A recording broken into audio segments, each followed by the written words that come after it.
انہوں نے فرمایا کہ ہم نے، یہ بہن کے پہلے کویسچن لیتا ہوں، کہ ہم نے ایک زمین اپنی گاؤں میں کسی کے پاس رکھوائی گروی، اور اس پہ 5 لاکھ لے لیا ہیں۔ اب وہ لوگ اس کو زمین کو استعمال کر رہے ہیں، سال میں کبھی ایک آدھ بکری دے دیتے ہیں، یا اور کہہ رہے ہیں کہ جی 5,000 روپے جیسے پر منتھ کرایہ وغیرہ لے لیں ہم کچھ، تو کیا حکم شرع ہوگا؟ دیکھیں، سب سے پہلے یاد رکھیں، یہ جو آپ کچھ شے رکھواتے ہیں، اس کو زر ضمانت کے طور پہ یہ کوئی رکھتا ہے کہ تاکہ میرا قرضہ واپس آ جائے، نہیں آئے گا تو میں بیچ کے اپنا قرضہ وصول کر لوں گا، اس پورے پروسیس کو کہتے ہیں رہن رکھنا۔ اور جو چیز آپ رہن رکھواتے ہیں، یاد رکھیں کہ وہ سامنے والا اس کا مالک نہیں ہو جاتا، بلکہ وہ صرف ایک بطور امانت اس کے پاس چیز ہے، اور وہ اس کو استعمال نہیں کر سکتا ہے۔ اگر استعمال کرے گا تو یہ سود ہوگا، کیونکہ وہ قرض کے اوپر نفع لے رہا ہے، حرام اور گناہ کبیرہ۔ یہ ایسا ہے، سود کا 1 درہم جیسے اپنی والدہ کے ساتھ کئی مرتبہ زنا کیا ہو، والدہ کے ساتھ، حدیث میں آیا والدہ کے ساتھ کئی مرتبہ زنا۔ اور اسی طرح قرآن یہ کہتا ہے کہ جو دنیا میں سود کھاتے ہیں، یہ برود قیامت ایسے پاگل اور مخبوط الحواس آئیں گے جیسے کسی کو شیطان نے چھو کر پاگل کر دیا ہو۔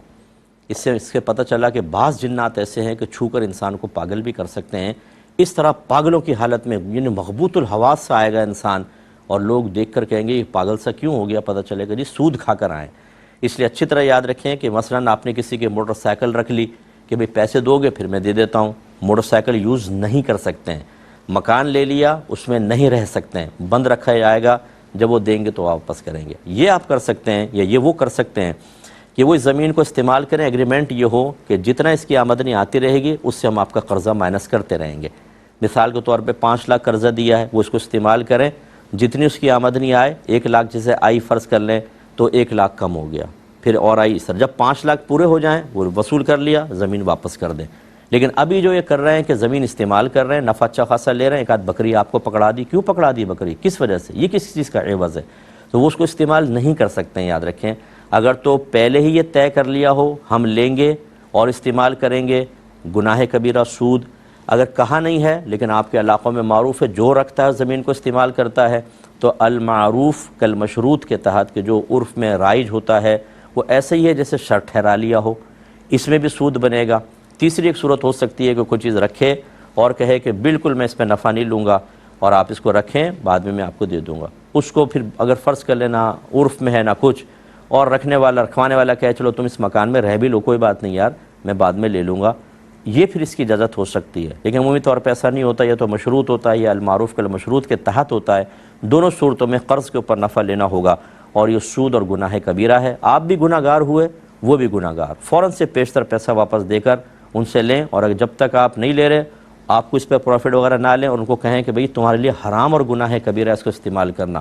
ہم نے یہ میرا کلپ سنوا دیں کہ بھئی اب وہ نہ مانے، ٹھیک ہے، ان پہ وبال ہے۔ اور مجھے پتہ ہے کہ بہت سارے لوگ ایسے ہوتے ہیں کہ پیسہ آ رہا ہو نا تو کون اللہ، کون رسول، کیا دین، کیا آخرت، انہیں کوئی پرواہ نہیں ہوتی، بلکہ ہم جیسے مشورہ دینے والوں پہ غصہ آتا ہے، کیونکہ فیملی سوالیہ نگاہوں سے دیکھتی ہے کہ آپ اتنے عرصے سے حرام کھلا رہے ہیں ہمیں،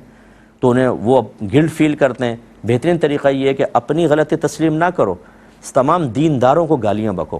انہیں غلط قرار دو، اللہ اس کے رسول کے قوانین کو باطل قرار دے کر، ان کو معمولی قرار دے کے پس پش پھینک کر، اپنے گھر والوں کے اندر اپنے طرز عمل سے وہ جرأت پیدا کر دو کہ جس کو بنیاد بنا کر وہ بھی اللہ کی نافرمانی پر دلیر ہو جائیں۔ یہ آپ اچھا کام کر رہے ہیں، یہ کتنا بڑا گناہ جاریہ کر رہے ہیں آپ اپنے لیے، یہ تو آخرت میں پتہ چلے گا جب ابا جان کی گردن کے اندر توق ڈلا ہوگا، اور اولاد گناہ جاریہ بن کر ان کے لیے اتنا سارا وبال جمع کر چکی ہوگی کہ کچھ انتہا نہیں۔ اس وقت ہماری بات آپ کو بہت پسند آئے گی، اس وقت آپ کہیں گے واقعی صحیح کہا تھا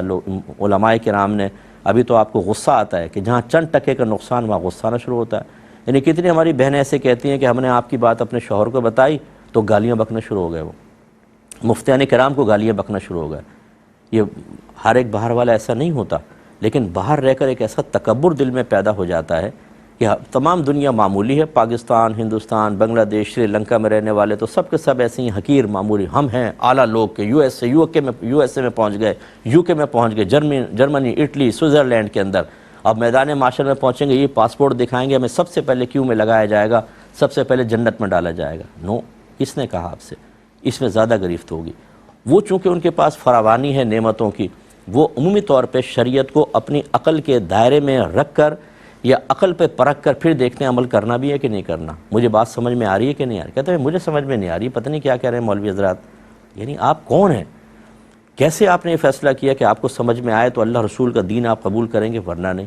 اور یہ باہر ہی نہیں، پھر ہمارے پاکستان میں بھی ایسے حال ہے، اللہ رحم فرمائے۔ بہرحال جتنے ایسے بہن بھائی ہیں مسلمان ہیں تو ہمارے بہن بھائی ہیں،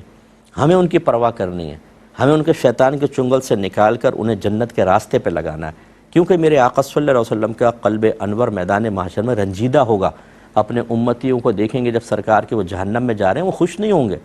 وہ رنجیدہ ہوں گے۔ کچھ کی سفارش کا حق ملے گا آپ کریں گے، اور جس کو نہیں اللہ تعالیٰ پسند فرمائے گا تو میرے آقا مشیت الہی کے خلاف تو نہیں جائیں گے، اس لیے کئی امتی جہنم میں ڈال دیے جائیں گے، وہ سزا بھگتیں گے، پھر بعد میں اللہ کے کرم سے یہ سرکار کی شفاعت اذن ملے گا تو وہاں سے آپ ان کو نکالیں گے۔ اس طرح کے صحیح حدیثوں میں الفاظ موجود ہیں، اللہ تعالیٰ انہیں سمجھ کے توفیق عطا فرمائے۔